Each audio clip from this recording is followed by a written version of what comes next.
Are we gonna have a bell the entire time this video goes on? Did we choose to record literally when they did the loudest bell of all time? No copyrights. No, oh, yeah, perfect. No, that would be hilarious if YouTube's like copyright claim shuts down the video. Hey guys, welcome to the channel. This is part 2 of a video that we are filming at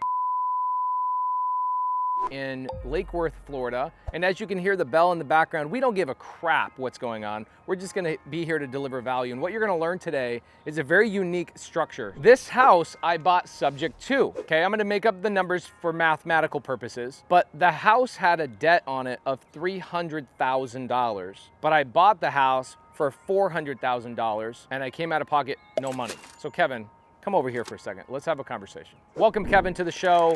If you guys are in Miami area or anywhere, where do you call this area? South Florida. South Florida. Kevin's brand new. He's tried to get into wholesale for about 3 years. You consume a lot, but you haven't taken a lot of action, right? Exactly. Yep. So I'm gonna try and rattle your brain a little bit with this one because this is a little bit higher level creative finance, okay? So remember we talked about somebody taking over payments on your car, right? So let's say that your car has a loan on it for 10 grand and the car is worth like 12 grand. You could walk away easily by selling it for probably 10 grand, 11, 12 grand and walk away with 2 grand. But what if you wanted to sell this car for $15,000 and nobody's willing to give you that extra 5 grand above what you owe? What do you do? Rent it out, finance it. Okay, all right, cool. I like that the answer. He says rent it out, finance it. Okay, so this is what this seller did. The seller wanted 400 grand. The house was only worth 375. I took over the payments on the $300,000 loan. There's $100,000 left in equity to that seller. Did I give the seller the $100,000? No, I didn't. But I still owe that seller that $100,000. Okay, so what we do is we create a separate agreement. It's called a second lien position. So the mortgage is in first position, the seller's in second position, and I owe them 100 grand. The cool thing is they're giving me 0% interest on that 100 grand, and they give me 10 years to pay it off. Pretty cool, right? 2 days ago, the seller calls me up, and the seller says, hey, you know that 100 grand that you owe me on my house, or on their old house, I'm now the owner? I go, yeah. They go, I lost my job and I would love to have you pay me 75 grand today. I'll give you a discount on the 100 grand you owe me. I told the seller, if you want me to pay your equity off today, I will give you X amount of dollars. What do you think I offered the seller and what do you think they accepted? I just bought the house for 400 grand, 300 on the mortgage, 100,000 to the seller. So I bought it for 400. The seller's owed 100. At 0% interest and I have 10 years to pay them off. They came to me and said, hey, Pace, I want 75 grand to walk away. I just lost my job. I'm really worried about the economy. I then reply back and I give them a counter offer for them to walk away. What do you think I offered them and what do you think they accepted? I want to say 25.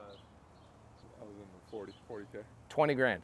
I structured a deal where I bought it for 400 and the seller comes back to me later. This is what's interesting about creative finance is that I have this agreement and I can say, hey, you know what? Instead of paying you in 10 years, I'll pay you right now 20 grand. So it's pretty special. That's what just barely happened on this deal. I structured a $400,000 house and the seller's walking away now with $20,000. Where's that $20,000 coming from? Now, you guys assume I'm just rich and that I'm just gonna cut them a $20,000 check. Where's that gonna come from? How do I stay in these deals with no money out of pocket?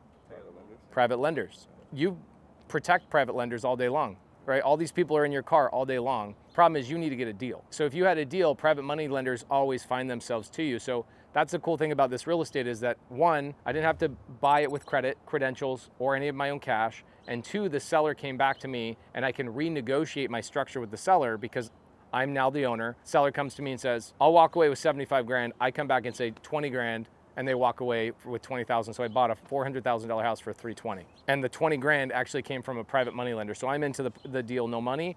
And now I have about, I don't know, $50,000, $60,000 in equity in the house, which is pretty awesome. I don't know what I'm gonna title this video, but I wanted to kind of let you guys know, these are things that I don't talk about a lot about on the channel because I think they're a little bit over most people's heads, right? Most people are Googling how to do subject to. Not many people are trying to learn how to structure a second lien position or how do I renegotiate with the seller after I've already bought the house from them. But I want to let you guys know that these things exist. And what I'll do is I'll do a part 3 of this if you guys have any questions about it in the link or in the description. Sorry, if you guys have questions or comments down below, I will happily make a part 3 answering in depth how this actually happened. And I'll see you in the next video.